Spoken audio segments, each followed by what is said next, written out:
All right, my brothers and sisters in the Lord, ladies and gentlemen, we are back again with another video on 5 minutes, more of God in 5 minutes. So, as like we promised in the last video, let's go ahead and read that passage in the book of Ephesians. That's Ephesians chapter 3. We're going to read all the way to verse 9. So I want us to start from verse 1 so that we can place it in the context. Let's go ahead and read it. It says, Ephesians chapter 3 from verse 1, when I think of all this, I, Paul, a prisoner of Christ Jesus, for the benefit of you Gentiles, assuming, by the way, that you know God gave me the special responsibility of extending his grace to you Gentiles. As I briefly wrote earlier, God himself revealed his mysterious plan to me. As you read what I have written, you will understand my insight into this plan regarding Christ. God did not reveal it to previous generations, but now, by his Spirit, he has revealed it to his holy apostles and prophets. And this is God's plan. Both Gentiles and Jews who believe the good news share equally in the riches inherited by God's children. Both are part of the same body, and both enjoy the promise of blessing because they belong to Christ Jesus.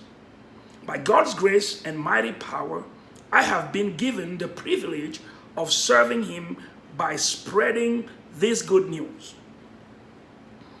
Though I am the least deserving of all God's people, he graciously gave me the privilege of telling the Gentiles about the endless treasures available to them in Christ. Verse 9, finally, he said, I was chosen to explain to everyone this mysterious plan that God, the creator of all things, had kept secret from the beginning. So in these few verses that we have read, Paul once again is talking about the plan of God, and he's saying in verse 9 that he was chosen to explain to everyone this very plan that we are talking about. He said he was chosen to explain the mysterious plan that God, the creator of all things, had kept secret from the beginning. So God will not choose a whole apostle like Paul, and we know Paul wrote almost half of the New Testament, and he will not choose him and entrust him such a mission if that mission was not important, to know the plan of God.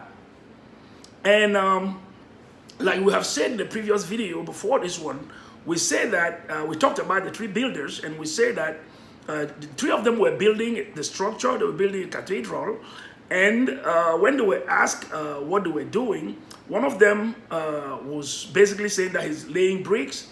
The second one was saying that he was building a wall, because that's what they were doing that day, laying bricks to build a wall.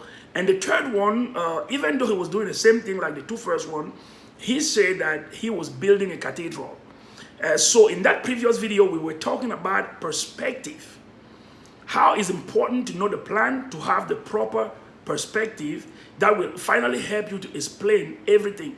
So the point that I'm trying to make in this video is that if you do not know the plan, if you come here to build the cathedral, like we said in the previous video, and we are building a whole cathedral, and then you just think that you are laying bricks, like I said, you may lay bricks in the wrong direction, and you may build a wall that is completely useless, that will finally be broken down to do what is appropriate. That's the same thing when it comes to Bible interpretation, Bible understanding, and the understanding of life in general in the light of the plan of God.